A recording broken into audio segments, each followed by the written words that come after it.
sí, pero se dio vuelta. Pero yo tengo un marido allí.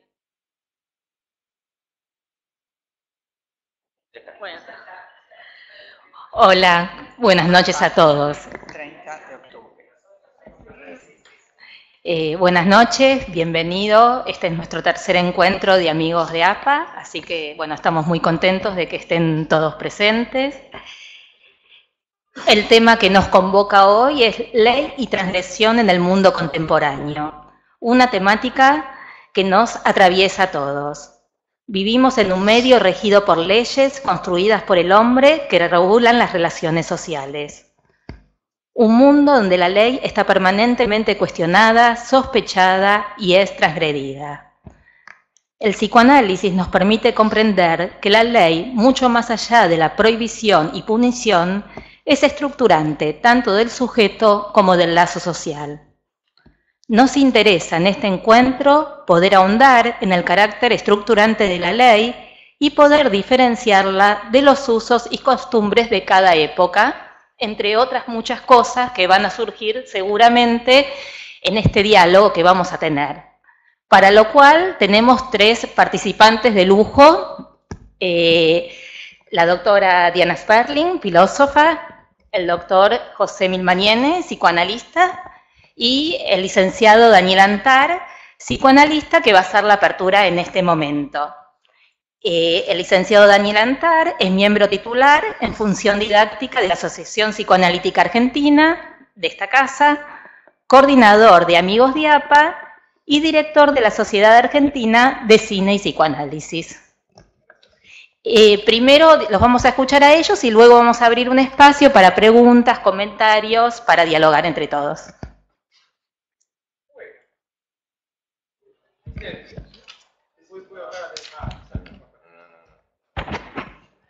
Bueno, es una inmensa... ¿Ahí se escucha bien?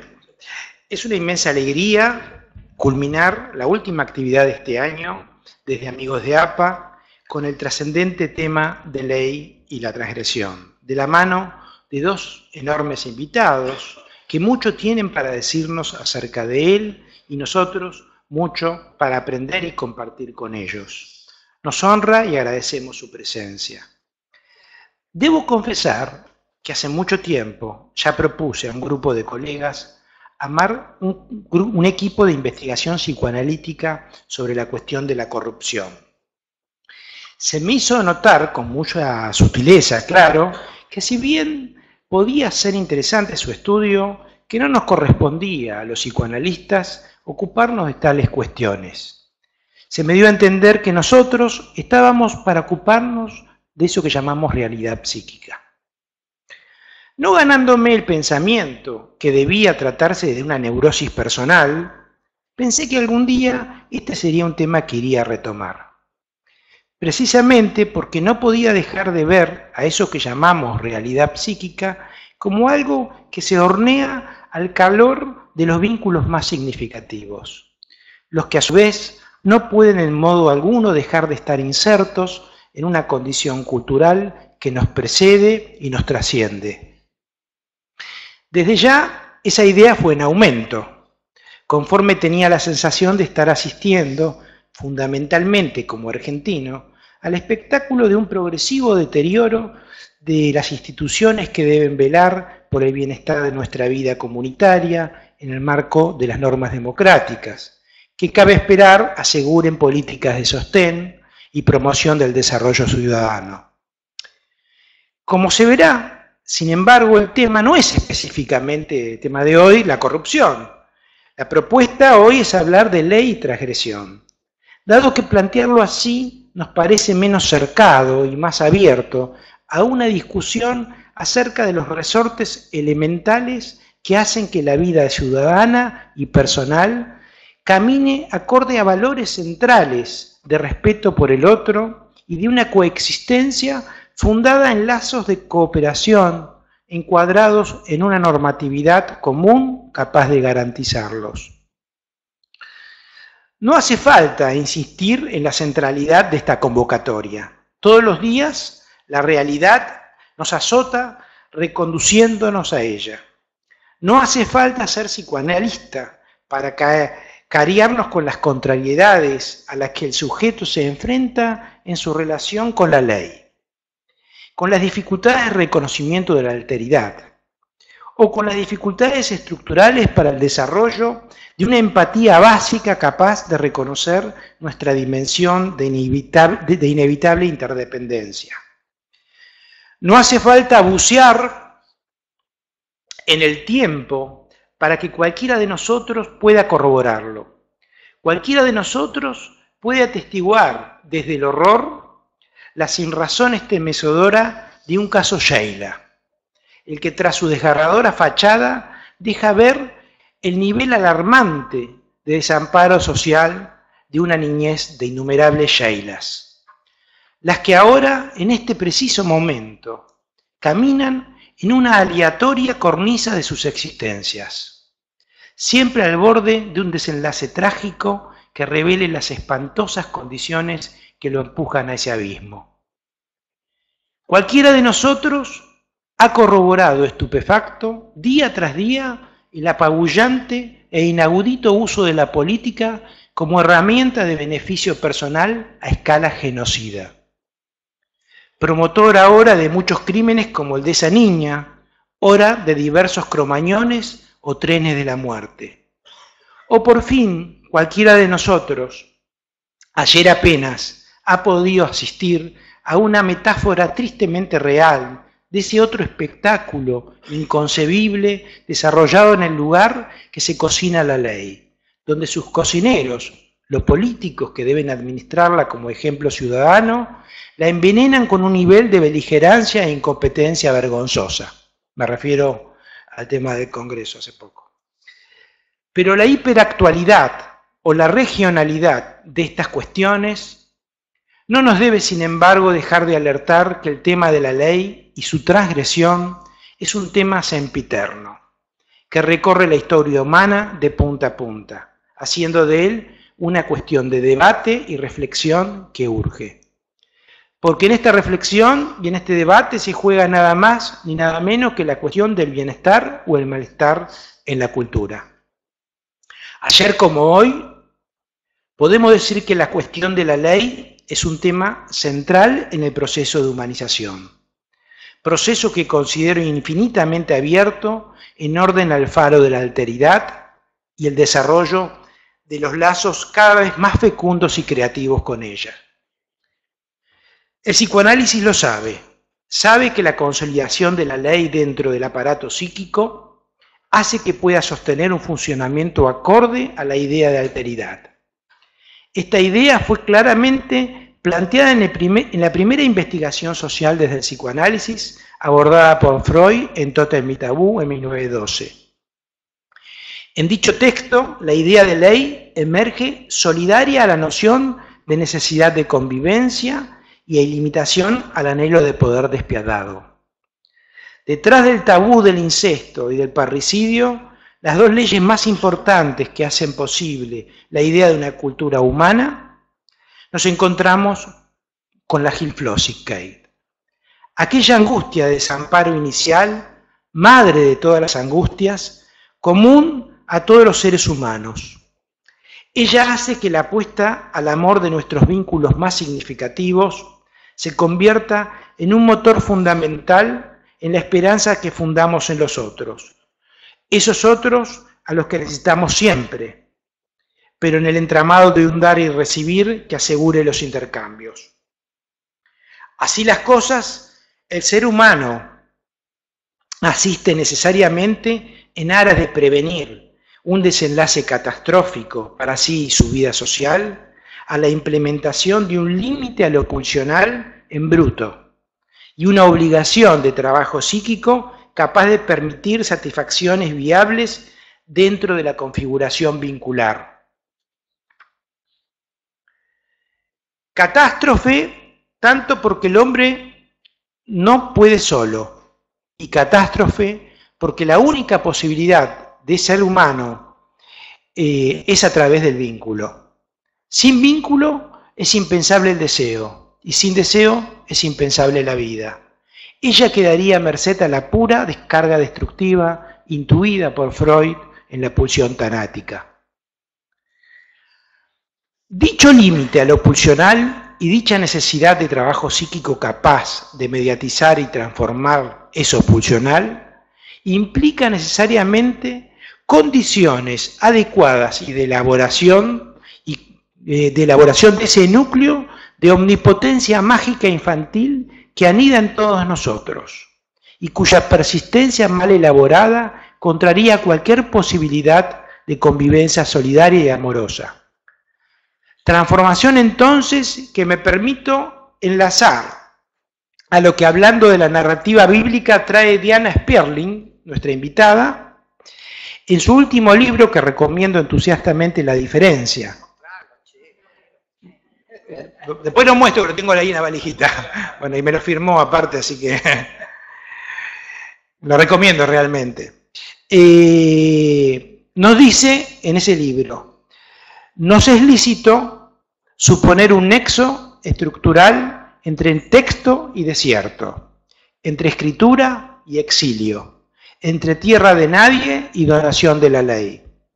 Pero más aún, si, como intento demostrar, los dos grandes ejes narrativos del texto bíblico son escritura y filiación, padre y letra, se advierte que ambos ejes se articulan sobre el telón de fondo del exilio, entendido no como avatar geográfico o traslado espacial, sino como condición nuclear de la existencia. Exilio que no sería otra cosa que la metáfora de nuestra definitiva e irreversible expulsión del imaginario Edén, la pérdida de la naturaleza, la caída del sentido único, la inevitable desacralización que conlleva el fin de la idolatría. Emergen muchas cuestiones entonces alrededor de la temática presente. Abro y termino algunas de ellas. ¿Cuándo una ley es compatible con la dignidad humana? ¿En qué medida las leyes que regulan nuestras vidas promueven el desarrollo de una cultura de vida apoyada en el respeto por la diferencia y por los valores solidarios de la convivencia social? ¿Hay leyes perversas? O sea, leyes cuyo cumplimiento implican un efecto mortífero por estar basadas en una intención muy distinta al bienestar común. Por otro lado, si como el psicoanálisis lo pensó, la idea de ley surge del sentimiento de culpa, ¿en qué medida dicho sentimiento puede tornarse al mismo tiempo un elemento pernicioso para el desarrollo de la felicidad humana? Y si el sentimiento de culpa se enlaza a la necesidad de castigo, ¿cuál es la vía por la que la culpa se torna responsabilidad y fecundidad? ¿Cuándo una transgresión es un movimiento capaz de promover nuevos desarrollos en pos de un cambio social e individual? ¿Y cuándo ésta se vuelve un elemento asocial y destructivo? La corrupción, entendida como una acción transgresora asocial y destructiva, ha demostrado sostenerse inmutable a través de los milenios de nuestra civilización, por lo que se hace menester que nos interroguemos no solo acerca de los modos en que las instituciones deben controlarla, sino también acerca de sus raíces psicológicas, si las hay, y de los modos en que se entrama su acción en la red social que la sostiene y la disemina. Todo lo que entonces nos preguntamos, ¿hay acaso en la corrupción económica, política y social un mecanismo solidario y cómplice de la transgresión que trabaja de modo escindido, a la manera de una vida paralela y secreta, como a menudo la observamos en la vida afectiva de los seres humanos? Y si lo hay, ¿cuáles son, de existir, los resortes más profundos que se esconden tras la fachada del beneficio imaginario, del dinero y el poder? La esperanza, por último, que abrigo es que estas cuestiones puedan ser cada vez más y mejor explicadas. Creo que el psicoanálisis en conjunto con otras disciplinas tiene mucho que trabajar al respecto. Con esa esperanza está la más importante, de efectos que urgen en lo individual y lo social, como ser la del hecho la del hecho de generar una conciencia educativa capaz de generar una psicoprofilaxis en todos aquellos marcos institucionales, comenzando por el familiar, donde se construye psiquismo. Bueno, pasamos.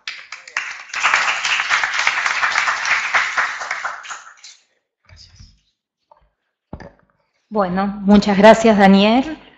Vamos a darle la palabra ahora. No veo, no puedo.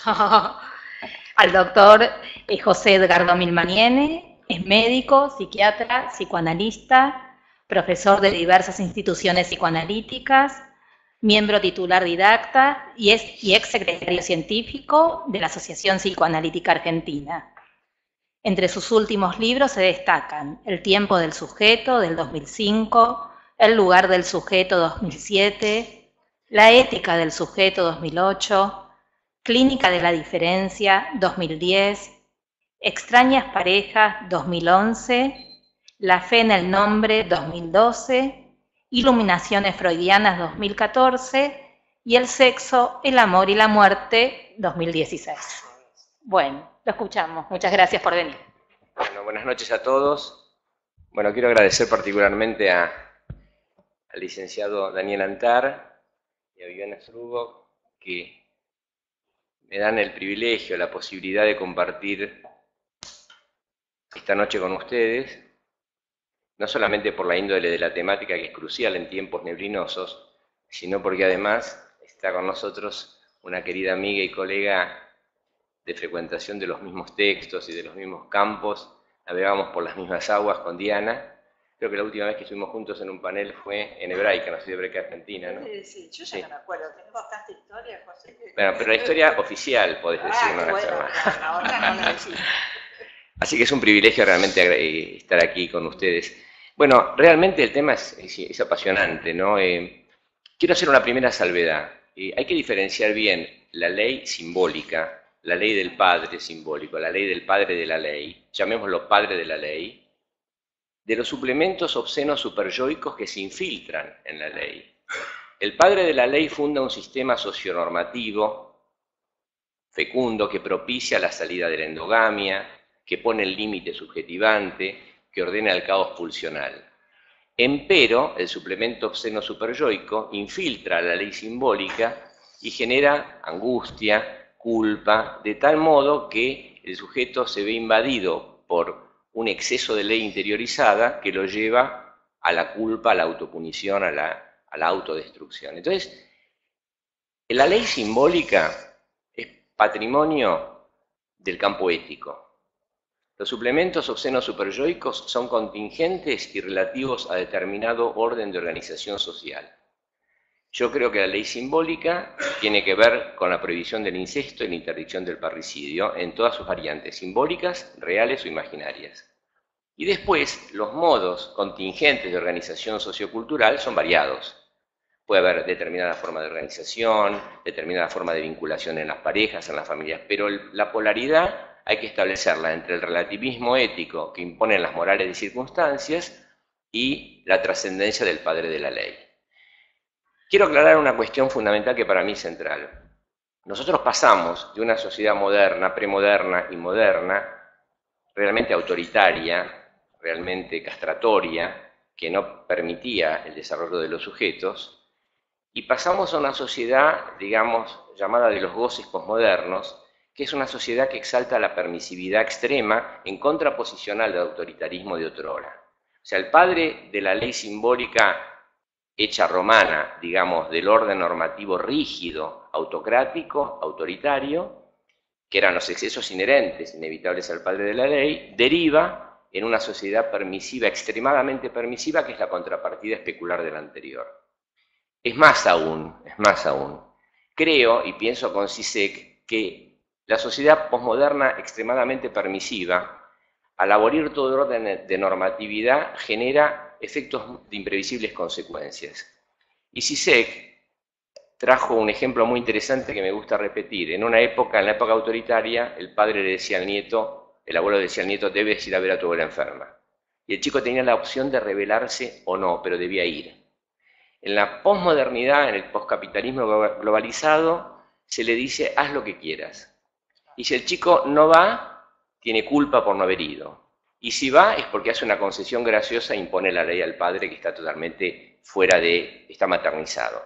Por tanto, me parece importante marcar que estamos en una época ya no del autoritarismo, ya los valores, digamos, de igualdad creo que están reasegurados, por lo menos conceptualmente.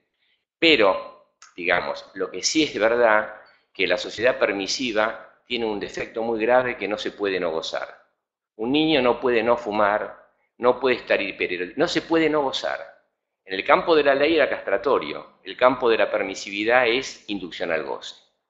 Dicho estas consideraciones, quisiera explicar brevemente 2 o 3 conceptos que a mí me parecen muy interesantes y calculo que después los podemos hablar con Diana y con usted. La defección, la dimisión estructural, la dilución del padre de la ley quiere decir el padre de los 10 mandamientos, que es el padre de la interdicción del incesto y la prohibición del parricidio. Atenti con esto, no es solamente interdicción del parricidio e incesto en lo real de lo consumado, que se ve ahora.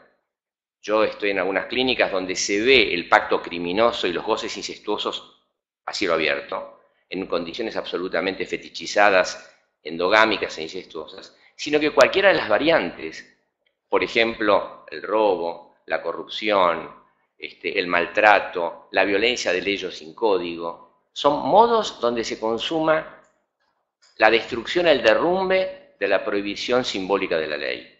Entonces, el colapso, la caída, la dimisión la disolución, la dispersión de la figura del padre de la ley genera efectos muy impresionantes, muy impresionantes. Y voy a decir algunos brevemente, porque tampoco quiero parecer muy pesimista, ¿vieron? Pero hay cierto pesimismo desesperanzado, hay una esperanza desesperanzada, digamos, en lo que estoy diciendo, que es que tenemos que medir que hay realmente efectos no deseados del pasaje de una sociedad autoritaria a una sociedad, digamos, donde se abuelen las diferencias en nombre de no sé qué orden de diversidad que atenta fundamentalmente contra la significación central de la figura de la ley simbólica, encarnada obviamente por los textos fundacionales, por el libro, por la escritura, como dijiste vos, que lo podemos hablar después. Pero les quería decir algunos efectos de la caída del padre, ya no en el plano clínico individual, porque la hiperquinesia infantil, por ejemplo, la enuresis, trastornos de conducta, todos los cuadros que vemos en la simbiosis, el autismo, los espectros autistas, son efecto de la ausencia de un padre que no viene a la cita. Y ese padre que no viene a la cita con su palabra subjetivante, después es restituido por la psiquiatría, por la psicopedagogía, por los tratamientos psicoanalíticos, que tenemos que donarle al paciente o al sujeto o al hombre o al niño que sufre la palabra que no estuvo oportunamente, pero claro está, ya con costo. Ya con costo porque ya hay punición, ya la ley tiene una inflexión ya más de restitución, más de imposición, digamos, ¿no? Igual la palabra ley, límite, sugerente, no hay que tenerle miedo. El discurso bíblico es absolutamente imperativo, no es vacilante. Haz, ven, respeta, cuida. No hay que tenerle miedo. No sé por qué cayó en tanto descrédito. Claro, probablemente debe ser por... Hay cosas que no se comprenden muy bien, pero debe ser básicamente porque hubo el exceso autoritario inherente al sistema llamado patriarcal, heteronormado, generó una reacción que es la que nosotros estamos viendo. Pero quería proponerles a ustedes algunas ideas para discutirlas y después escucharla a Diana. La caída del padre de la ley, el colapso del padre de la ley, genera, entre otros efectos, el relativismo ético. Relativismo ético quiere decir el hedonismo del todo vale, why not, el por qué no, el todo vale. No hay código, por ejemplo, el remanido tema del amor, ¿no? Que el amor es una categoría imaginaria.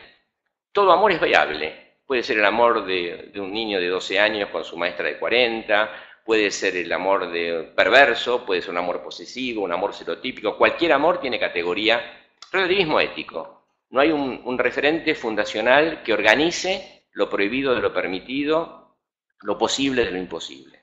En segundo lugar, la hegemonía del fetichismo de los cuerpos.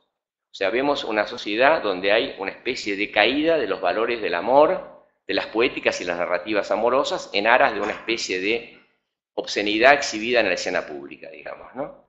No quiero parecer moralina, pero yo cuando quiero ver pornografía ya no encuentro canales pornográficos, porque realmente casi todo está en el orden de la exhibición de los cuerpos fetichizados, de las partes del cuerpo tomadas como dato, de la cosificación del sujeto o del otro, ¿no? Después, La hegemonía de las imágenes, como señaló Antar antes, o sea, lo imagénico en detrimento del valor de la palabra. A veces me encuentro con algunas personas en algunos ámbitos, chicos, especialmente adolescentes, todo bien, o sea, nada. El código, la semantización de la lengua es brutal, ¿no? O sea, hay realmente una semantización de una lengua tan rica que se queda reducida a algunos sintagmas menores, ¿no? Todo bien, nada, o sea, puede ser, ¿eh? Sí. Cualquier palabra que... Yo no conozco mucho los códigos porque hablo con otro idioma a veces, pero bueno, no. A veces uno usa palabras de época, ¿no? Les pido disculpas. Pero el valor de las imágenes en detrimento del valor de la palabra, que es el instrumento fundamental de subjetivación. La espiritualidad se transmite en el verbo, por el verbo y a través del verbo. Recordemos de paso que uno de los libros que Freud tenía en su mesita de luz era la Biblia, y que el padre le había regalado una Biblia dedicada. Freud era muy respetuoso del texto bíblico, y yo me acuerdo que te llamé una vez cuando Diana sacó uno de sus libros, creo que la genealogía. Yo la llamé y le dije, realmente lo que dijiste es así. En Occidente, ¿te acordás que te llamé? En Occidente se reprimió el discurso judaico de la ley, o sea, Jerusalén se lo desplazó en aras de la entronización de Atenas, con todo ese neopaganismo y la exaltación de los dioses politeístas y polimorfos. El otro día, en una cátedra de la cual yo participo, que se llama Cátedra Moderna de Pensamiento Judío Contemporáneo, en la UBA, el doctor Galimidi dio una hermosa clase sobre Leo Strauss, explicando la concepción entre Atenas y Jerusalén, que vale la pena ahondar. Pero después podemos hablar de eso. Entonces, el valor de la palabra.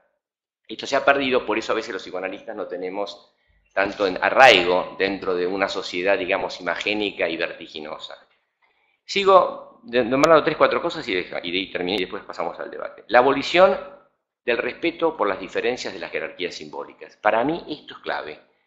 La abolición del respeto, de vuelta, para mí la categoría central no es el amor, porque el amor es una categoría de lo imaginario, en cuanto que puede ser patológico o no, pero el respeto es la categoría intersubjetiva básica porque permite el reconocimiento del otro en tanto alteridad absoluta. El otro es el otro en tanto lo reconozco en su diferencia irreductible. Los que siguen a Levinas, seguramente ustedes lo conocen, hace mucho hincapié, y recuerden que en el discurso bíblico, en los 10 mandamientos, la única de los preceptos normativos de los 10 mandamientos, Aseret Adibrot, es respetarás o honrarás, de acuerdo a la traducción, no sé cómo, honrarás, mejor sí, mejor es honrar porque cabot en hebreo es una palabra fuerte, y sí, honrarás y respetarás, honrarás a tu padre y a tu madre, es la única que tiene para que tus días se prolonguen sobre la tierra, la única que tiene recompensa, tremendo, ¿no? Bueno, la abolición de las jerarquías simbólicas la notan en todos lados. Vos vas al hospital y viene un chico y le dice al jefe de servicio, ya canoso, y che, me atendés rápido que me tengo que ir. O sea, no es la forma del tuteo, sino hay un contenido despreciativo de la diferencia, de la antecedencia del padre en el saber.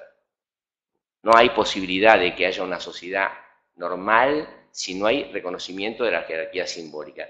Me llaman los docentes y me dicen, no puedo poner una mala nota porque me abochornan, me escrachan, y los padres son cómplices, son inductores de la desinstitucionalización de la pedagogía en aras de goces más narcisistas, ¿no? No toquen al nene porque todo lo que nene es legítimo y está bien. Como hay una hiperentronización del niño que, careciente de límites, los está buscando a través de los actings.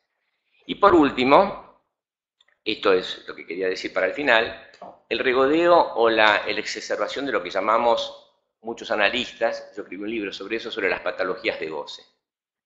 Hoy en día hay patologías transclínicas, más allá de las clásicas de neurosis, psicosis y perversión descritas por Sigmund Freud ya hace muchos años atrás.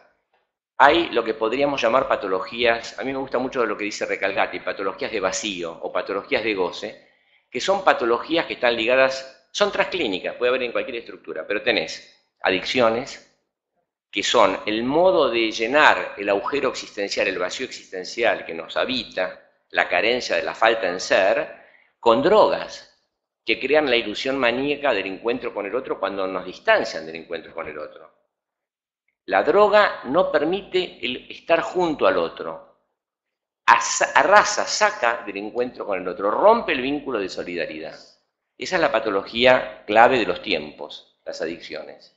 en todas sus variantes, ¿no? Alcoholismo, drogas pesadas, y creo que va en aumento. Por lo menos la tasa de incidencia que manejamos es que va en aumento y fuerte. Después tenemos los trastornos alimenticios, anorexia y bulimia. Tremendo, ¿no? Es un cuadro de patología. Bueno, se tuvo que implementar la cirugía bariátrica porque ya no había forma de combatir obesidades mórbidas. En Estados Unidos, la epidemia más importante que hoy es de obesidad mórbida y en los niños.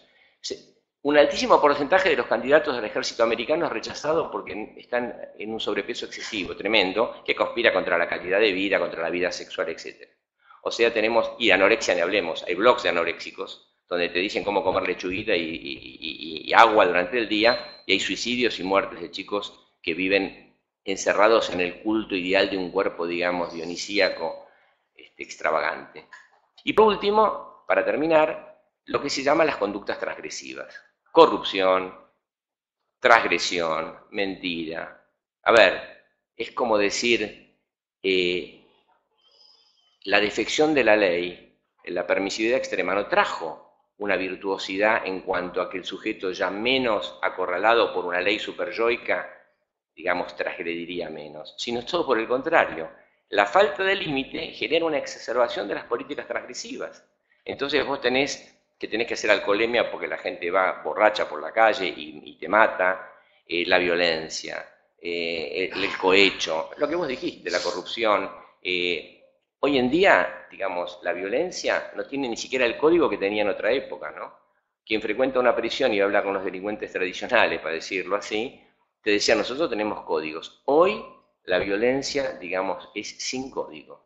No respeta a ancianos, niños, el resentimiento social lleva a que corte un dedo a un chofer que trabaja, que gana su dinero con esto, o un anciano jubilado.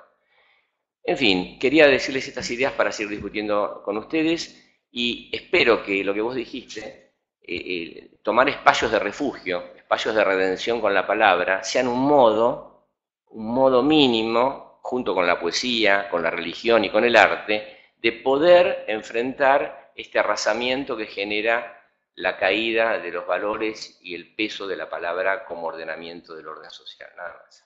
Bueno, gracias.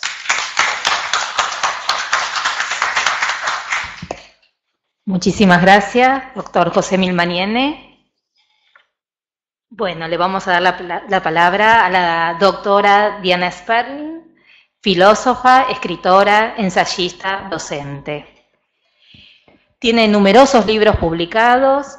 El último es La diferencia sobre filiación y avatares de la ley en Occidente, que se publicó hace muy poquitito en el 2018. Filosofía para armar, del 2014. Filosofía de cámara, del 2008. Del deseo, Tratado erótico político, es un ensayo, del 2001. Genealogía del odio, sobre el judaísmo en Occidente, es un ensayo de 1995. La metafísica del espejo, Kant y el judaísmo, es un ensayo de 1991. Y Señas particulares es un libro de cuentos de 1983.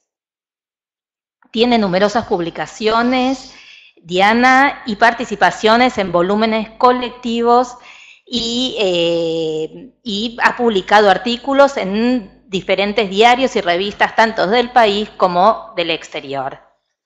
Ejerce la docencia sobre temas de su especialidad en forma privada y en instituciones, y su área de especialización como pensadora es la articulación entre filosofía y judaísmo.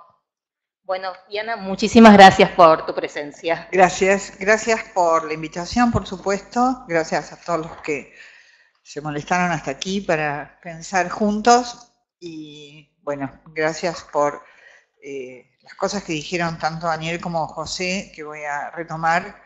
Pero primero quisiera... ¿Me prestas el textito de la presentación? Sí. Vamos a empezar a desarmar un poco. No de mi presentación, sino de la hizo, ¿eh? Gracias. Hay una cosa en la convocatoria que me gustaría problematizar. Vivimos en un medio regido por leyes construidas por el hombre, que regulan las relaciones sociales. Bien. Estamos hablando casi simultáneamente y sin una fina distinción, diría, de distintas nociones de ley. José, por supuesto, mencionó el tema de la ley simbólica, que creo que es crucial. Yo haría las siguientes distinciones, como para empezar a poner las cosas en claro y ver de qué estamos hablando, porque si no, hablar de ley es, qué sé yo, cualquier verdura, digamos, ¿no? Y como estamos en una época donde las diferencias están mal vistas y son discriminatorias y de algún modo impulsan a la violencia para eliminar las diferencias, lenguaje inclusivo, entre otras cosas, yo creo que la diferencia es una buena manera de empezar a hablar y a entendernos. La primera diferencia que yo haría en esta ocasión es entre, efectivamente, ley simbólica, ley formal y ley positiva. Las leyes, entre comillas, construidas por el hombre son ley positiva.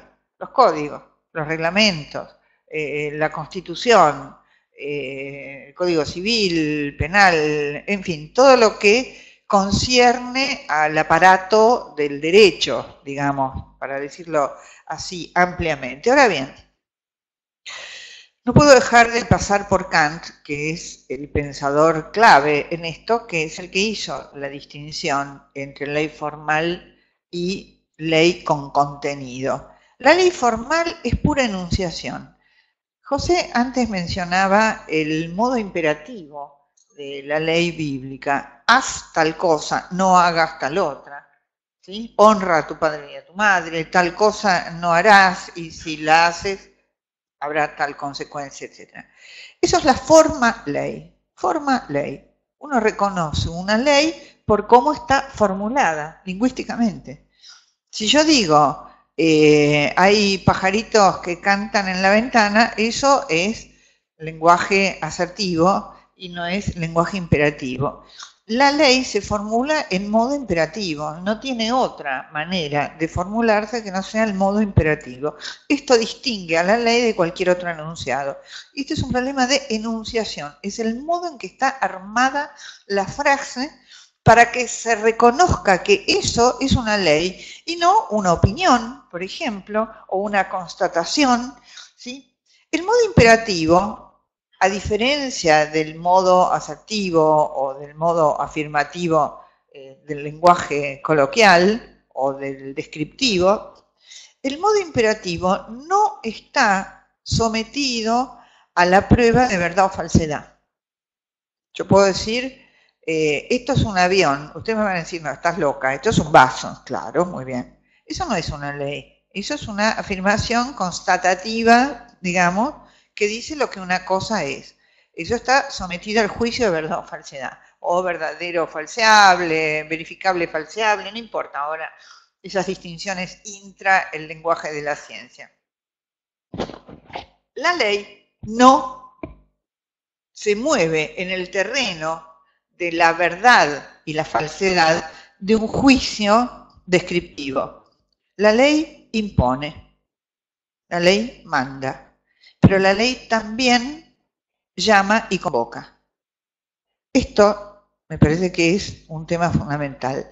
La ley habla en un tú, ¿sí? Por eso el imperativo categórico, el famoso imperativo categórico kantiano, actúa de tal modo que puedas elevar tu máxima a ley universal, no importa ahora analizar el contenido, importa la forma, ¿sí? La forma es una convocatoria al sujeto para que se sienta concernido, para que se sienta tocado por esa palabra que lo estructura y lo define como sujeto, lo convoca. ¿A qué lo convoca? A interpretar. No hay ley sin interpretación, pero tampoco hay interpretación sin ley. Y me parece que ahí también hay un punto de deslizamiento de cierto pensamiento modernoso, lo que yo llamo la pedorrada modernosa, perdón de la expresión en latín, que es que todo es solo interpretación. No, no es solo interpretación. No hay interpretación sin una letra que se da a interpretar. Esa es la famosa escritura de la que Daniel citaba de mi libro. Che, qué bien que escribe esa mina, está fantástico eso que leíste. Digo, la interpretación y la ley van necesariamente de la mano. La ley está hecha con palabras. Por estar hecha con palabras es equívoca. Necesita indefectiblemente de la actividad del sujeto, del compromiso del sujeto. Voy a decir ahora la palabra clave, de la responsabilidad.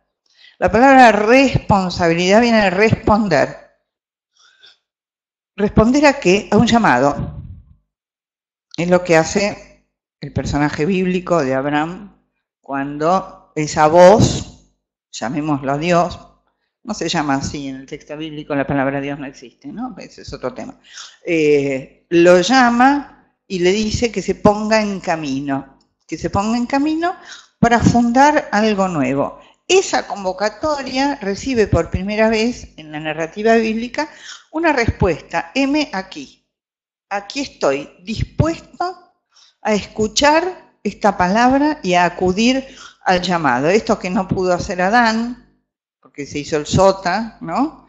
Cuando Dios lo llama y dice, ¿dónde estás? ¿No? Ah, no sé, yo no fui, fue ella.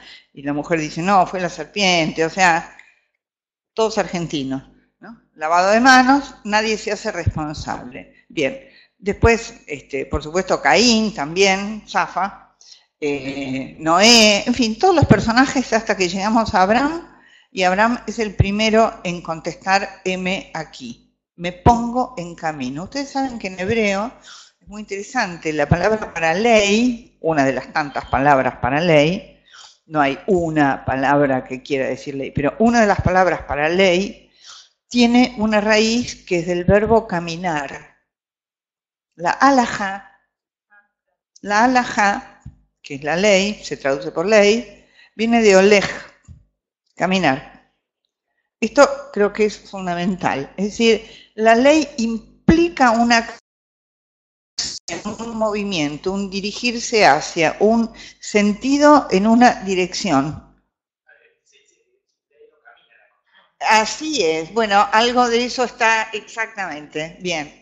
Ese quedarse quieto frente a la ley, que muchos sujetos modernos, a mí no me toca, a mí no me incumbe, la ley es para otros, la ley viene a molestarme, no a protegerme, digamos. Eso es desgajar estos dos sentidos de ley. Ley como convocatoria, como mandato, pero también como camino, como acción responsable y como ponerse en marcha.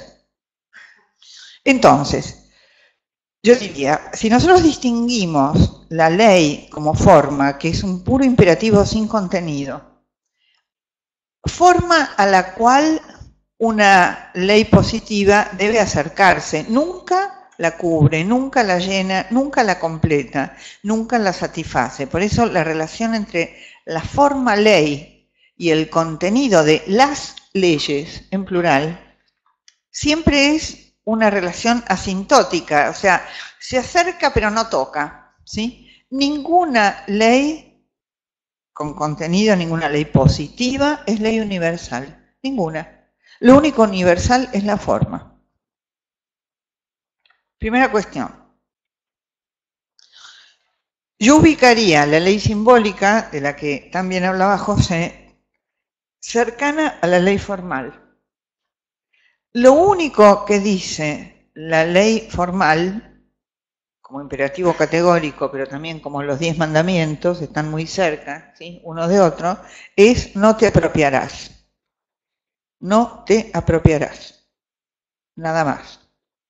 Este es todo el contenido, entre comillas, de esta legislación que aparece en el capítulo 20 del libro de Éxodo, en el texto bíblico, y que acota este desenfreno pulsional de la satisfacción, el goce, etcétera, del cual hablaba José. No apropiarse ni del tiempo, ni del otro, ni de lo del otro, ni del nombre del otro, ¿sí? Y mucho más todavía de Dios. ¿Pero qué es Dios en el texto bíblico? a mi modo de ver? La ley. No apropiarse de la ley. Este es el núcleo duro, diría yo, de esto que se da a conocer como los 10 mandamientos, que no son ni 10 ni nada, pero no importa, vamos a decir que son 10 como para remitirnos a la figura simbólica de los 10 mandamientos. No apropiarse de la ley tiene un efecto fundamental. La ley no es de nadie, nosotros somos de la ley. Es como el lenguaje. Nadie es dueño del lenguaje.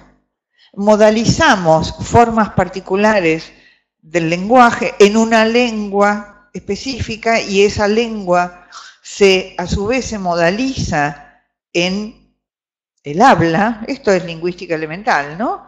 El habla, el uso que cada hablante hace de ese código que es la lengua compartida, ¿sí? La lengua compartida por una comunidad. Cada uno la usa, la modula, la estira, la achica, la agranda, etc. Pero dentro de un código compartido. Bien, ninguno crea el lenguaje. No hay ningún sujeto que esté por encima del lenguaje, como no hay ningún sujeto que esté por encima de la ley, sino que estamos necesariamente amparados y atravesados por eso, llamado ley, ley simbólica y ley formal. Y acá me voy a referir a algo que decía Daniel antes. No hay ninguna posibilidad de bienestar en la cultura. La ley es el malestar en la cultura. No es malestar como algo que se pueda separar, como un prefijo separable. Entonces, eliminamos la ley y estamos todos chochos, nadie nos dice qué tenemos que hacer, nadie nos prohíbe nada, nadie nos empuja a cumplir con cosas, a pagar impuestos o a parar en el semáforo en rojo o a acatar determinadas condiciones para la convivencia. Esa ilusión del bienestar en la cultura, que sería la no ley, es absolutamente mortífera. Absolutamente mortífera. No es volver a la ley de la selva, porque la selva no tiene ley. La ley es de la cultura. ¿Sí? Cuando se dice, por ejemplo, justicia por mano propia, no, por favor, eso es un oxímoron. La justicia requiere de un tercero, investido con un rol de juez, digamos, juez en un sentido muy amplio, que va a terciar mediante un fallo, y es interesante también la palabra fallo, entre dos partes que tienen intereses en conflicto. Ese tercero no juega ni para Boca ni para River. Es el árbitro, digamos. Pero no habría Boca y no habría River, que juega ahora bien la noche, ¿no? Porque mi marido está muy ansioso. No habría Boca y River si no hubiera un tercero que permite un intercambio posible entre dos. Es decir, la distinción binaria se sostiene en la figura de un tercero. Ahí está la ley. Personalmente creo que la transgresión es una forma de vincularse a la ley. ¿De vincularse? Sí, señor. A mí no me preocupa la transgresión. La transgresión reconoce a la ley como tal. Creo que muchísimo más grave es la indiferencia ante la ley y el intento de apropiación de la ley. Eso yo hago lo que quiero. Eso no es transgresión. O yo soy la ley, ¿no? O yo soy la ley. Yo soy la ley es, para algunos pensadores importantes con respecto a esto, es la figura del soberano. El soberano está por encima de la ley, dice Carl Schmitt, que el soberano es el que decide el estado de excepción. Es decir, cuando la ley deja de tener vigencia, especialmente para él. Para los demás sí, rige, pero yo estoy por encima. Bien, esta es una ambición mítica desde el principio mismo de la humanidad y de la cultura. Alguien que se cree Dios. Alguien que se cree Dios o los dioses o lo que fuere, y que por lo tanto no está obligado a acatar ley alguna, sino que está por encima. Ni que hablar de que la figura del tirano en cualquier época, en cualquier circunstancia, en cualquier momento histórico, es esto, es el soberano que está por encima de la ley, ni que hablar de Hitler, la dictadura militar, en fin, los ejemplos los ponen ustedes en el casillero con los nombres que más les interesen. Bien, entonces, volvemos a la cuestión de la ley de la cual nosotros somos sujetos, estamos sujetados a la ley. Cuando se dice sujeto hay que escuchar lo que esta palabra dice. Sujeto no quiere decir soberano, es todo lo contrario. Y sujeto no quiere decir objeto. Es decir, estamos ligados a la ley mediante la palabra, efectivamente, como bien decía José, y la ley es lo que nos otorga la categoría de sujeto. Por lo tanto, esta sociedad posmoderna, con ese imperativo de goce del que hablaba José, es el intento de abolir la ley, no de transgredirla. ¿Sí? Quisiera leer... quiero decir algo con respecto a un término que José trajo y que para mí es sumamente interesante, que es el término respeto. Ustedes saben que Kant, al cual se lo conoce como un rigorista y un pensador duro, no se ocupa de los sentimientos, de los afectos. El único afecto del cual se ocupa y que reivindica es el respeto. En uno de sus últimos textos, La religión dentro de los límites de la mera razón, Kant dice que con respecto a la ley se trata de un sentimiento de respeto. Dice, como el respeto a la ley del Sinaí. Él toma la ley del Sinaí, o sea, la Torá, los 10 mandamientos, digamos simbólicamente, como paradigma de ley que exige respeto. ¿Y por qué? ¿Por qué esta modalidad de la ley con este Dios, que es el nombre que representa esa legalidad, ha caído tan en desgracia? Esto que José comentaba de cómo el texto bíblico fue ninguneado, soterrado, vapuleado, etc. Porque el paradigma cristiano impone la idea de que el Dios bíblico es un Dios cruel y que entonces ahora la nueva versión es el Dios del amor. Cuando el cristianismo dice un Dios cruel, nosotros podríamos corregir eso y decir, es un Dios de la ley. No es el Dios de la venganza, todo lo contrario, sino el Dios que opera como tercero, como término tercero, para que haya diferencia. ¿Qué diferencia? Diferencia de sexo y diferencia de generaciones, es decir, lo que hace posible la subsistencia de la especie humana. Fíjense que el arrasamiento de estas diferencias, este ninguneo de la jerarquía, ¿no?, del padre o del maestro, la violencia contra los docentes es cosa de todos los días, la violencia contra los médicos en los hospitales es cosa de todos los días, el arrasamiento de todo aquello que implique algo que está por encima de mí. No hay nada por encima de mí, sería la consigna, digamos, de esta cultura mortífera modernosa. Digo, esto es lo que cayó en desgracia. Lamentablemente hay una vertiente que pone a circular el cristianismo. No digo que el cristianismo se reduce a esto, pero digo que esto es una vertiente muy importante de lo que emerge aquí en esta concepción de que hay que destronar al Dios de la ley para poner en su lugar al Dios de la fe. Esto es Pablo, creador del cristianismo, ¿sí? Esto hay que leerlo y hay que saber que nosotros somos herederos de esto, sin saberlo, pero que de alguna manera estamos también tocados, estamos también impregnados por una imagen sumamente negativa de un Dios que dice tenés que ayudar al prójimo, me importa un pepino si lo querés o no, si es tu amigo, si te cae simpático.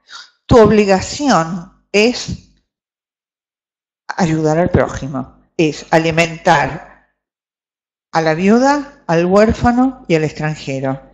No es una cuestión de sentimientos. Cuando la Torá dice, Veapta le reaja camoja, en hebreo es, amarás al prójimo como a ti mismo, ese amarás no alude a ningún sentimiento, alude a una obligación legal. Si nosotros confiamos en que vamos a ayudar al otro cuando estemos de ánimo, cuando me despierto con ganas, hoy estoy buena, hoy me siento generosa, entonces, pero mañana no, una sociedad no funciona de esa manera. Entonces, la ley no atiende al sentimiento, digo la palabra sentimiento con comillas también, con cierta ironía, sino la obligación.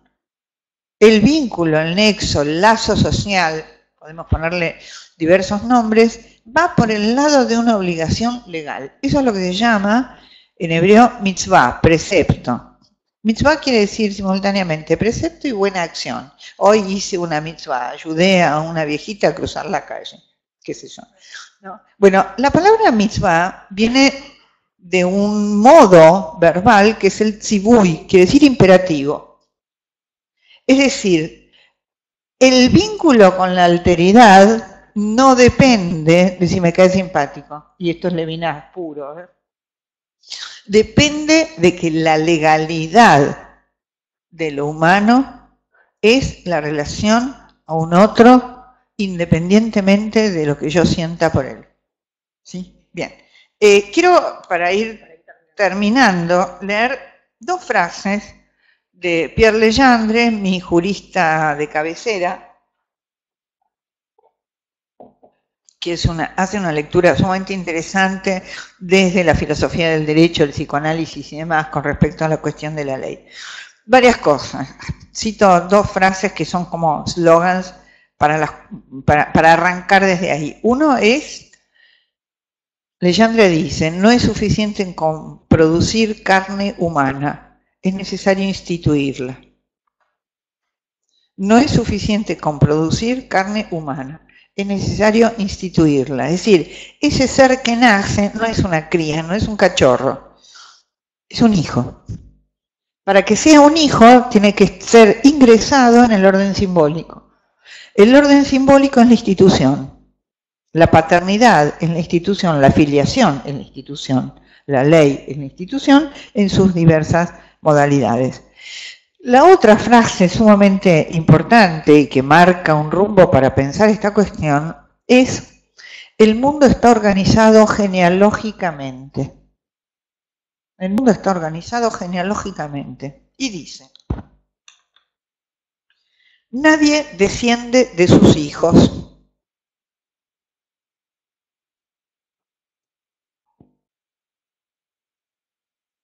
Nadie desciende de sus hijos.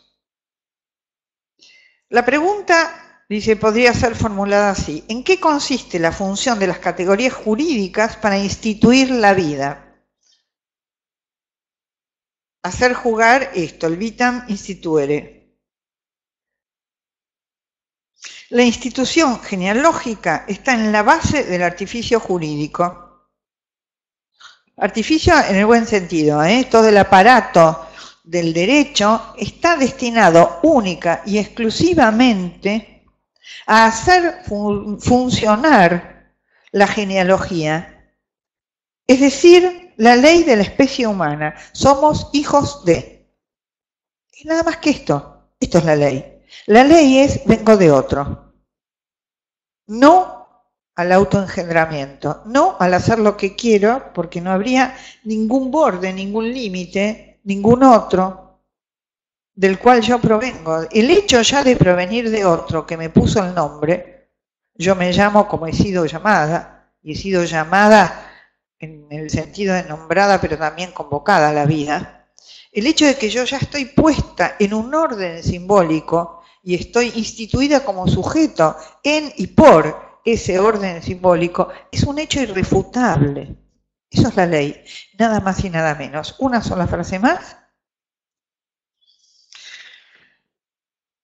Dice, la filiación quiere decir que la humanidad desciende, no asciende, desciende. ¿Sí? Se habla de los descendientes. No se puede hacer retroceder las generaciones humanas.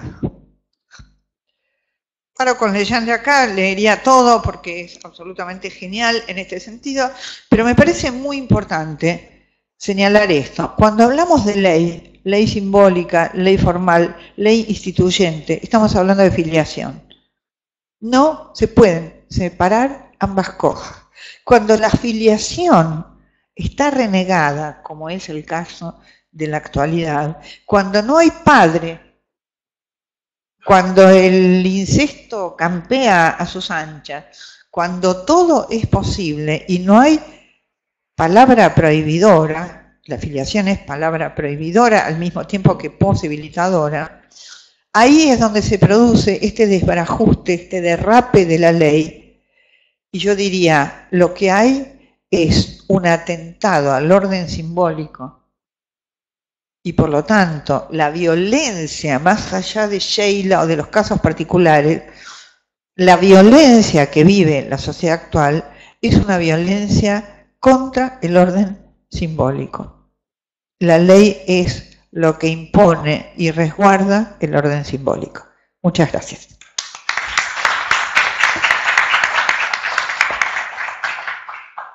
Bueno, muchísimas gracias, Diana. Bueno, abrimos el espacio para comentarios, preguntas. Ahí hay una primera pregunta. Sí, si querés decirnos tu nombre. Matías. Bueno, que nos hablar mañana y después complemento. Diana, me quedé pensando en una paradoja, quizás no muy políticamente correcta, pero cuando se describían estas cuestiones del relajamiento de la ley, de la responsabilidad, de la falta de respeto hacia el maestro o hacia el médico, inmediatamente empecé a pensar en Bolsonaro, o podría pensar en los fascismos europeos, que vienen de alguna manera a reaccionar contra eso, contra esa falta de... Vienen a decir, yo voy a recuperar el orden. Y si hay entonces un pesimismo es esto que estamos hablando acá. ¿Cuánta gente, o sea, no va a votar el 55% de los brasileños, no va a votar por la Torá ni por el llamado de Moisés? Entonces, bueno, ahí me hago esa pregunta, no sé si es una pregunta, pero es una reflexión que quería compartir, como que el votante de ese partido fascista, creo que busca lo mismo, o tiene la misma preocupación que estamos planteando acá, pero lo resuelve con ese discurso. Es muy interesante lo que decís. Te quiero decir una sola cosa. La falta de ley, la anomia, que hace invivible, que aparece en el no inaugural, donde el padre prohíbe, como dice Lacan, al hijo al hijo yacer con su madre y a la madre reinfectar su producto, porque el lenguaje es la prohibición, el no inaugural que sanciona la separación.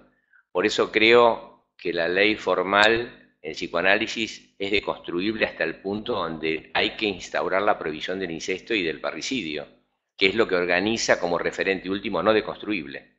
Esa es, digamos, la verdad de la ley revelada, la exterioridad de la ley que prohíbe consumar el incesto y matar al padre, y entonces filiarse en las generaciones y aceptar la diferencia, como decía Diana, ¿no?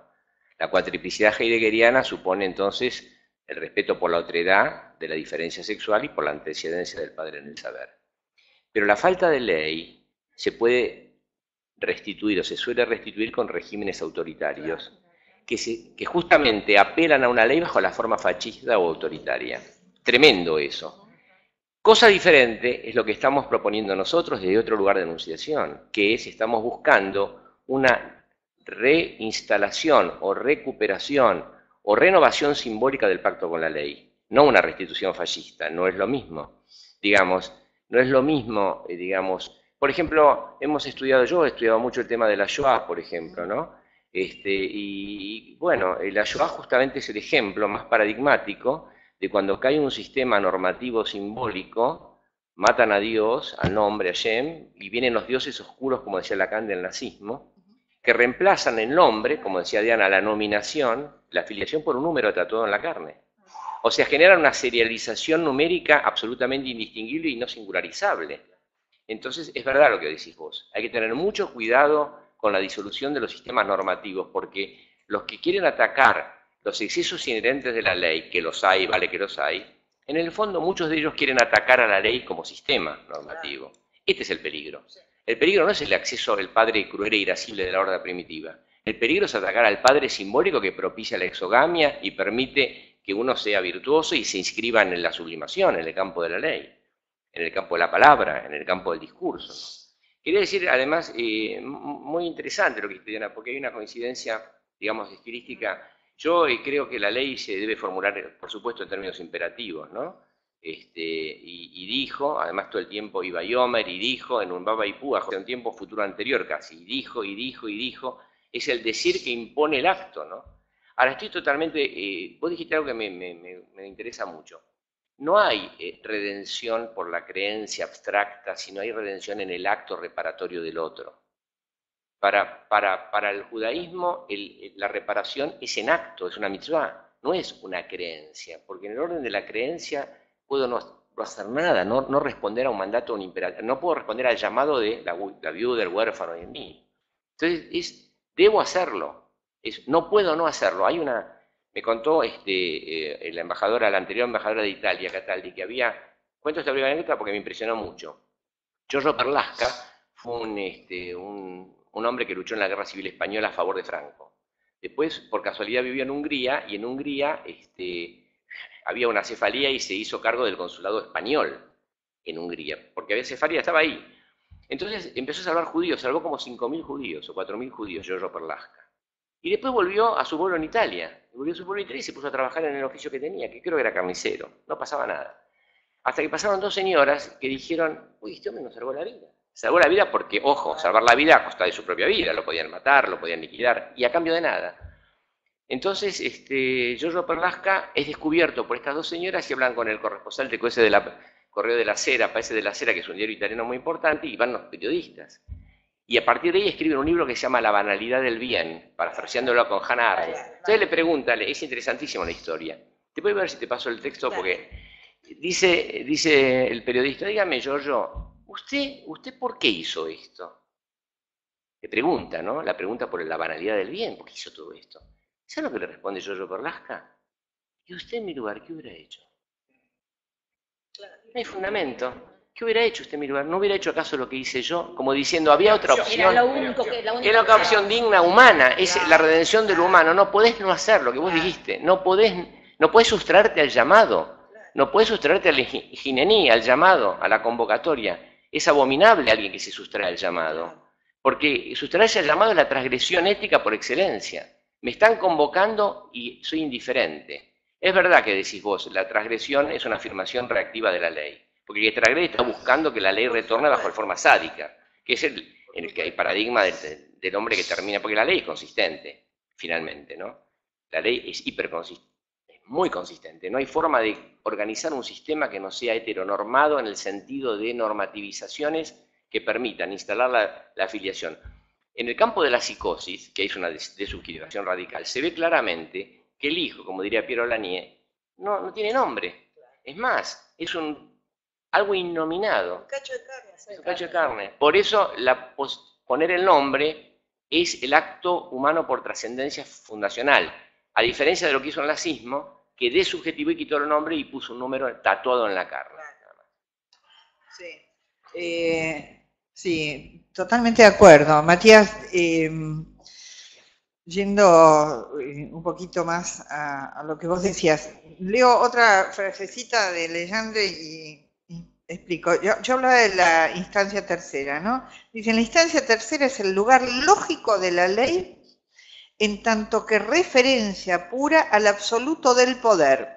Es decir, la instancia tercera no es nadie. Creo que acá hay un dato fundamental. La instancia tercera es un lugar lógico, no es una persona. no es un grupo, no es un partido, digamos. Es lo que sería, digamos, el padre simbólico no es el señor Carlos Alberto Papá. El padre simbólico es un lugar lógico de la estructura. Cada padre está convocado a hacer su tarea de padre, siempre parcialmente, fallidamente, y en nombre de. En nombre de. Por eso Legendre dice, ningún padre decide sobre el contenido de lo prohibido. Eso está estipulado para él como hijo, antes de ser padre. Entonces, la transmisión es la transmisión de algo que viene ya de antes y que no es inventado por uno. Por eso nadie es la referencia. Ahora bien, los seres humanos tenemos la tendencia a llenar los bucos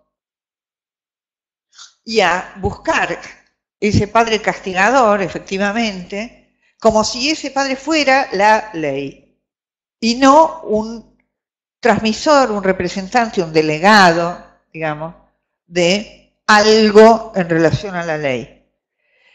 Los regímenes totalitarios, bueno, nada, Freud, ¿no? Psicología de las masas. Yo no soy psicoanalista, pero entiendo que algo de esto está en Freud, está en Elías Canetti, ¿no? En todos estos pensadores que se han ocupado del fenómeno de la masa, justamente como esta imposibilidad de simbolización y esta necesidad de llenar imaginariamente un agujero que lo que produce es, como agujero, produce un sujeto responsable. No hay nada más aliviador que pensar que la responsabilidad es de un otro, que me manda a hacer... Eso es el Eichmann. Claro, el becerro, claro. Pero yo estaba pensando en el Eichmann que retrata a Hannah Arendt en el juicio en Jerusalén, ¿no? Que es de donde viene el término, el sintagma, la banalidad del mal, cuando Eichmann dice, yo soy kantiano, yo cumplía la ley, el imperativo categórico. Claro, se olvidó de esta distinción fundamental de la que yo hablaba antes, que el imperativo categórico no tiene contenido. No es la decisión de un Führer. No hay ningún Führer, ningún tirano, ningún déspota que encarne la ley. El problema es que eso, que es el malestar de la cultura, la aceptación de ese vacío, la resignación de ese vacío, es lo que nos convoca a la responsabilidad. Y zafar de la responsabilidad es una tendencia totalmente humana y muy reconocible, y especialmente en la masa. Entonces me parece que sí hay una especie de vaivén o de pendulación entre esta sociedad del goce desbocado, donde nadie pone límite, ¿qué hacemos con esto? Y bueno, busquemos a alguien que nos tenga la rienda muy corta. En la Argentina hemos escuchado muchas veces, hace falta una mano dura. Hace falta una mano dura. Por supuesto, pero en el fondo es como decía José, es especular, es lo mismo. Sí. ¿Tu nombre? Norma. Muchas gracias por las exposiciones muy interesantes y muy esclarecedoras. A mí, en relación a esto que se está planteando, se me ocurre una pregunta para saber cómo la piensan ustedes. En todo esto, ¿cómo se da la articulación de esta caída de la ley simbólica entre las instituciones y las subjetividades? Digamos, ¿cómo se piensa eso? Joseph. No, está bien. Me quedé pensando una... Preguntamos primero y respondemos. Dale, Oder. Dale a mí. Está. Bueno, estamos acostumbrados, ¿dónde está? Bueno, y por supuesto que me siento como rama del mismo tronco, ¿no? Sin embargo, a pesar de que estoy de acuerdo con todo lo que ustedes dicen, hace un tiempo empecé a pensar algunas cosas. Eso es bueno. Para contradecir todo esto. Primero es que no me parece que hay que homologar ley con orden simbólico. Porque Porque el orden simbólico sin ley es el caos. O sea, hay un caos simbólico que requiere, incluso hay una diferencia simbólica que requiere de una ley. Esto por un lado, lo cual me ha surgido muchas veces escuchándolo, ¿no? Acuerdo con todo lo que dicen respecto de la ley, pero diferenciaría ley de orden simbólico. ¿Por qué? Porque aún los que atacan la ley lo hacen con el orden simbólico. ¿Por qué? Porque ley y ataque a la ley son discursos. Y el discurso es el paradigma del orden simbólico. Entonces, este es un primer problema que planteo. No sé si se puede resolver hoy ni si tiene respuesta, pero yo acabo de escribir un trabajo en donde hablo de la caída de la monarquía simbólica, ¿no? O sea, el soberano simbólico es engañador, ¿no? Eso por un lado, me gustaría escucharlos. Por el otro lado, si bien del tronco judío encuentro la ley, también, por ejemplo, Freud consideraba que la caída de la idolatría, yo llamaría del paganismo, porque la idolatría es otra cosa, es un avance cultural. Y a mí me parece que no. Porque en el paganismo estaba la multivocidad. ¿De qué? De la práctica privada de la fe. Y cuando se arrasa con el paganismo, se arrasa también o se globaliza lo que hoy llamamos la religión como institución. Entonces, me parece que hay que tratar de relativizar un poco estas cosas para que no se nos vuelvan también absolutas. O sea, yo podría decir que diferenciaría judaísmo de monoteísmo, cosa que siempre se homologa.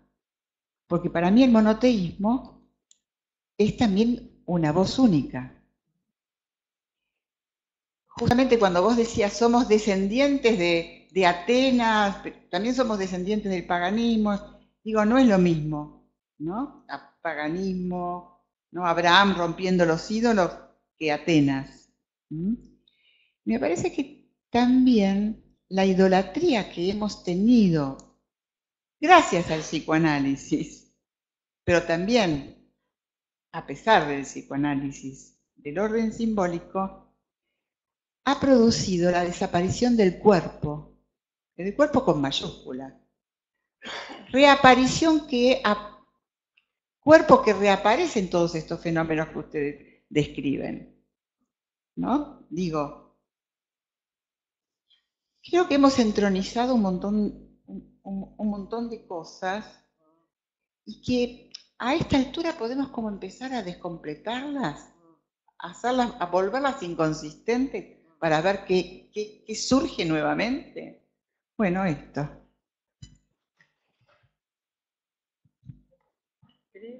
No, quería hacer una breve reflexión sobre la ley de la castración, ¿no?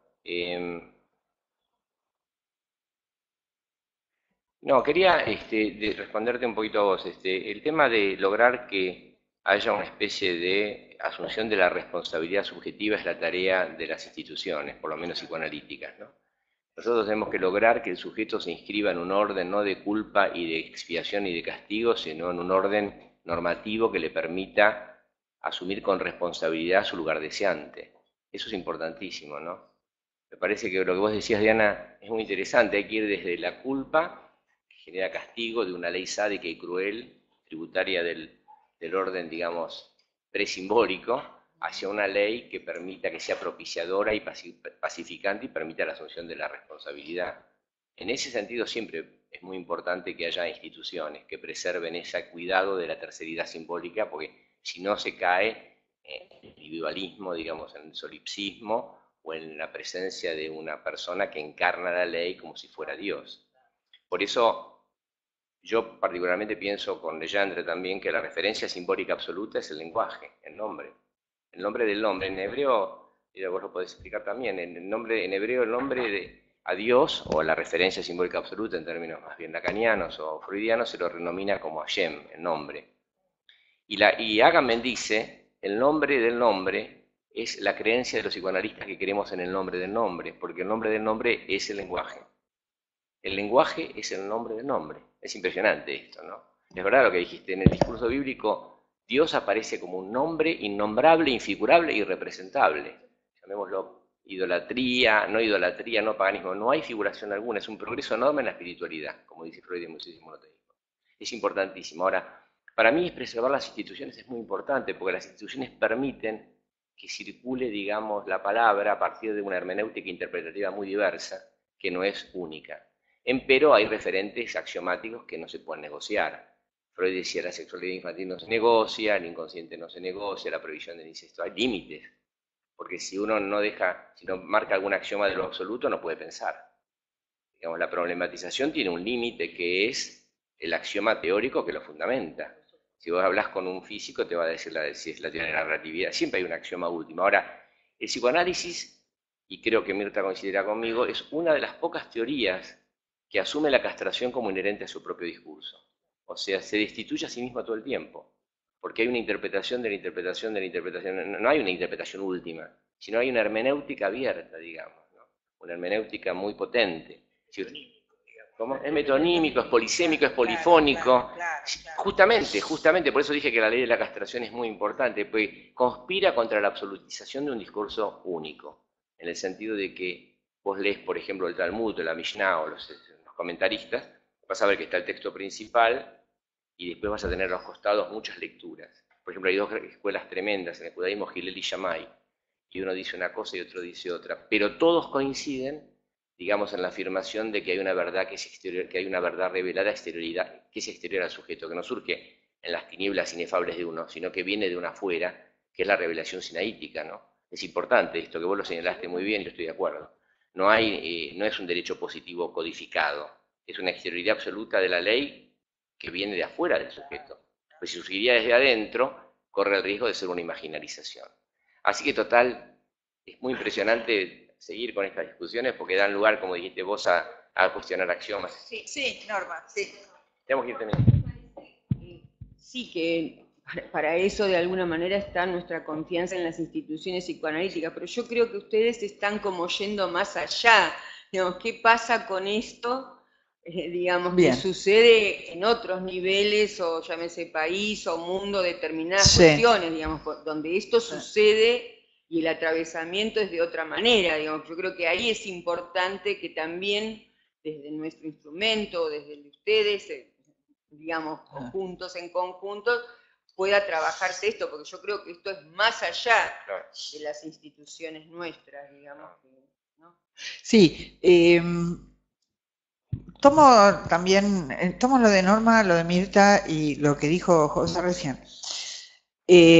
La institución por excelencia es el lenguaje, primero que nada. Bueno, perdón, no es el lenguaje. Lee lenguaje. No. Lenguaje termina con E, así que es inclusivo. No, es muy interesante. No, es en yiddish. No hay lenguaje más inclusivo que el yiddish. ¿Tomaste la sopa? Bueno, es muy interesante todo este fenómeno de torcerle el brazo al lenguaje.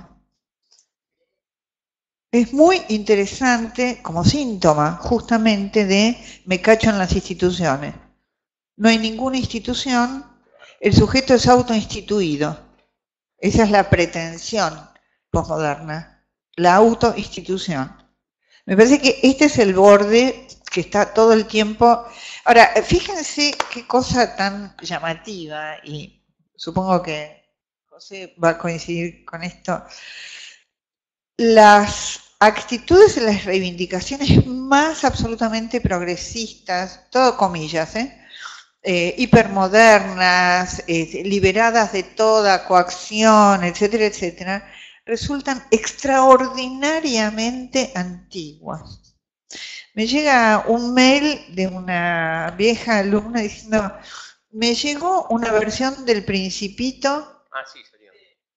Entonces me cuenta que no es el Principito, es la princesita, que no es la rosa, es el clavel, que no...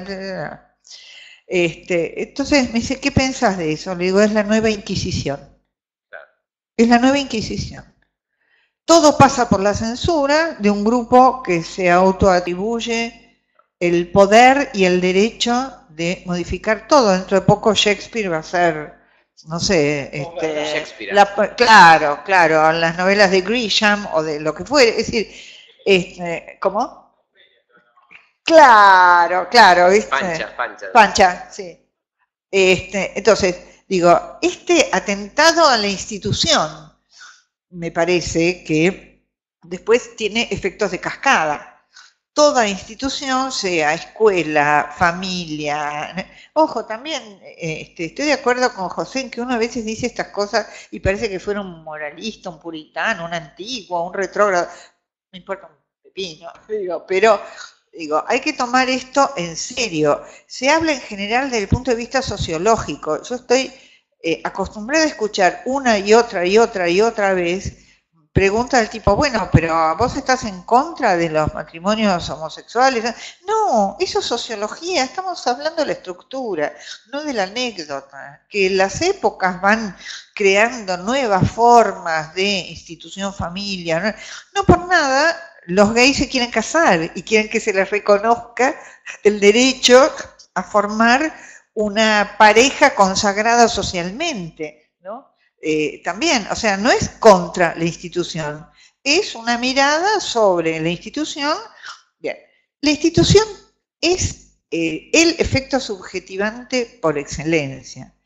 Ahora, las instituciones, no la institución, las instituciones, es decir, las modalizaciones concretas, episódicas, singulares y anecdóticas de esa forma llamada institución, tienen todas las fallas y todos los problemas y todos los debates y todas las rivalidades, etcétera, todas las tormentas que atraviesan cualquier modalización concreta de institución en el terreno de lo humano, porque es así como funciona. Quiero decir, en la medida en que una institución cualquiera se reconozca como deudora de una ley estructurante, puede cumplir hasta cierto punto y con sus fallas y sus problemas con su labor, que es instituir al sujeto. Siempre, como digo, en forma fallida, pero no perder de vista que esta es la función de cualquier institución. El problema sigue siendo que esa institución particular, con sus paredes, sus directores, su personal de maestranza, sus listas electorales y demás, puede también ser cooptada por algún intento de poder totalitario que existe dentro de las instituciones, desde las más chiquititas hasta las más grandes. Pero eso está siempre bordeando la cosa misma llamada institución. No, lo que vos dijiste es muy importante y lo que retomó Diana, una última reflexión. Cuando en los totalitarismos, el nazismo quiere reemplazar la referencia simbólica absoluta, el corpus bíblico, los textos fundacionales, lo reemplaza, ¿sabes por qué? Por líderes mesiánicos que elevan sus caprichos a la categoría de ley. Porque ya deja de ser una ley transpersonal o impersonal, un código normativo, llámese constitución, texto, y se transforma en el capricho del Führer. El Führer decidía matar a un pueblo y lo mataba. No había ninguna instancia normativa que vaya más allá de la encarnación en un líder mesiánico, como ustedes me dijeron muy bien. Entonces tenemos que tener mucho cuidado de que no pase eso. Ahora, a nuestro lugar... El segundo nombre de Bolsonaro es Mesías.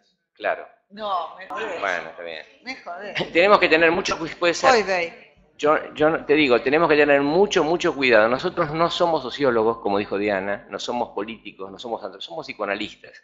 Pero, como diría Didi Weberman, el psicoanálisis puede constituirse en un espacio y en un refugio, en una especie de solaz que permita pensar cuestiones que se exporten conceptualmente en la interdisciplina.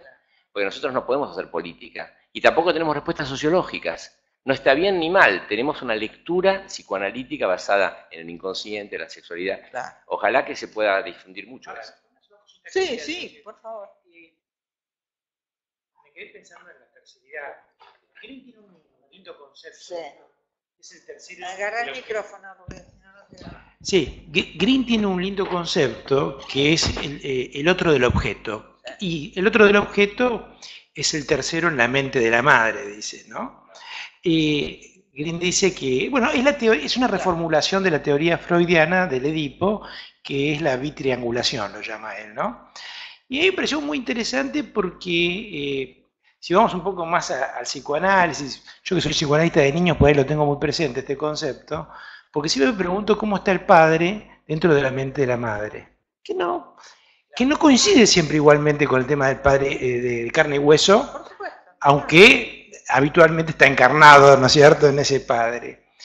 Y entonces me pongo a pensar las cuestiones de la ley, y a veces creo que la problemática de la terceridad, es decir, esto de que se decía que, bueno, hay símbolos, ¿no? Decías vos, Mirta, hay un orden simbólico igual, y un chico accede al orden simbólico, se hace adulto y tiene intercambios, y sabe, sin embargo, desmiente la ley, ¿no es cierto? Uno se encuentra con este efecto perverso, ¿no es cierto? Por eso yo decía de vidas paralelas o vidas escindidas, y que la corrupción era como un fenómeno de esa naturaleza.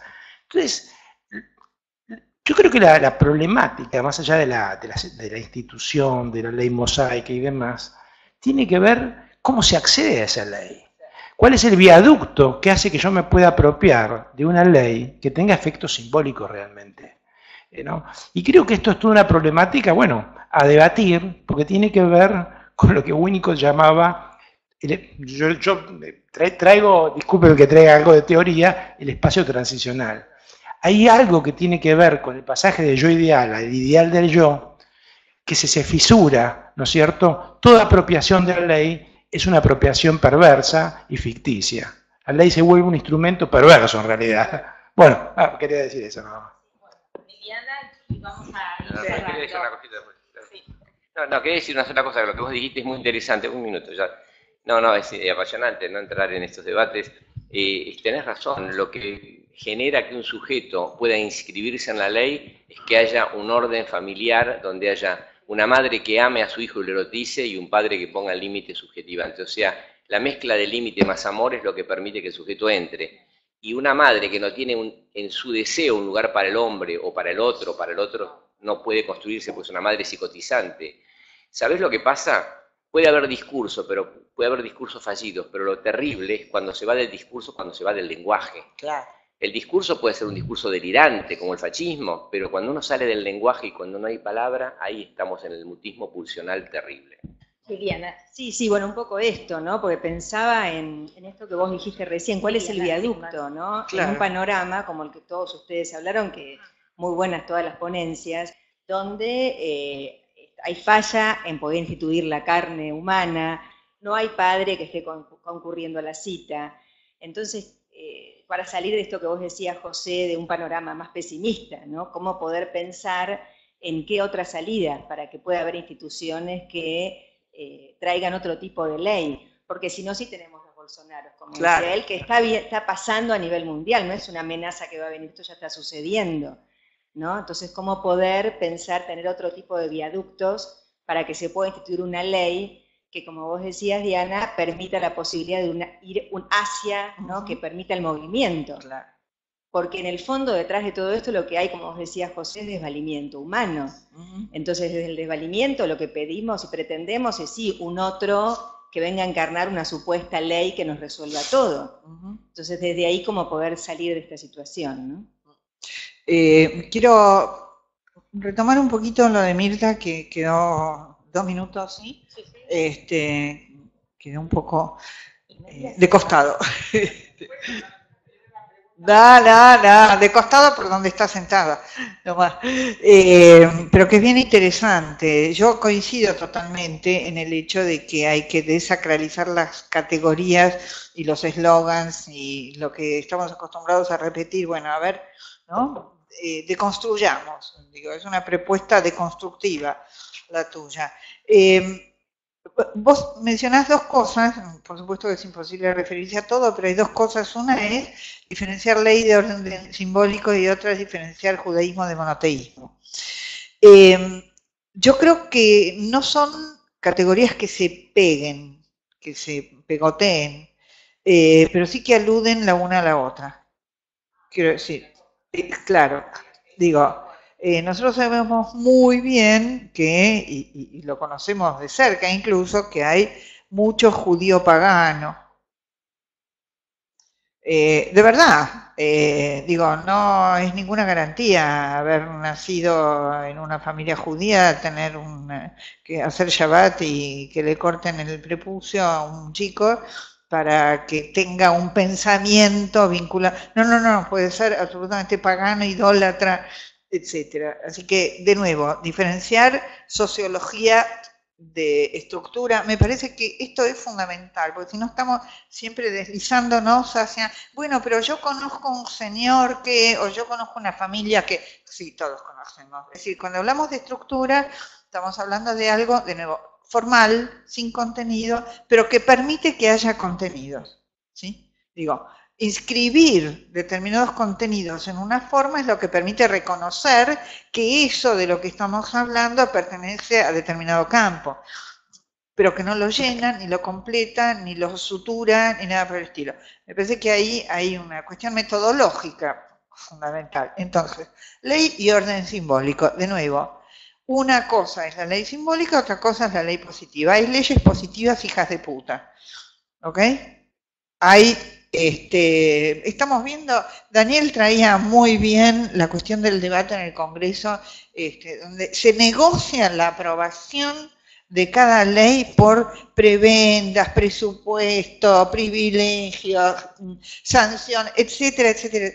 Esas leyes positivas son bastante negativas, digo, valga la paradoja, ¿no? Quiero decir, la ley como tal, en tanto institución, es sin ninguna duda orden simbólico. Ahora bien, que se puede hacer de eso un uso espurio, estoy totalmente de acuerdo con Daniel y voy a la cuestión del lenguaje. El lenguaje sirve para todo. Conocemos la famosa fábula de Esopo, de un rey que le pide a un campesino, yo te voy a dar un premio bárbaro si me traes lo mejor de lo mejor de lo mejor de la humanidad. El tipo va, le corta al buey la lengua y se lo lleva. Ah, sí, es lo mejor de lo mejor porque con la palabra, y después le pide y ahora tráeme lo peor de lo peor de lo peor y va, le corta a otro buey la lengua y se la lleva. Es lo peor de lo peor. Quiere decir, el lenguaje puede ser mortífero, puede servir para matar. No es verdad que hay violencia cuando falta el lenguaje. Esta es una de las interpretaciones tradicionales del episodio de Caín matando a ver, Minga. El lenguaje puede servir para matar también. Quiere decir, no, pero además mata gente. Además mata gente. El lenguaje del nazismo mata gente, digo, o de cualquier otro régimen. Quiero decir, me parece muy bien tu acotación de que hay que despegar y distinguir, porque a veces uno dice lenguaje, lenguaje, no. Pongamos las cosas en claro, orden simbólico. No.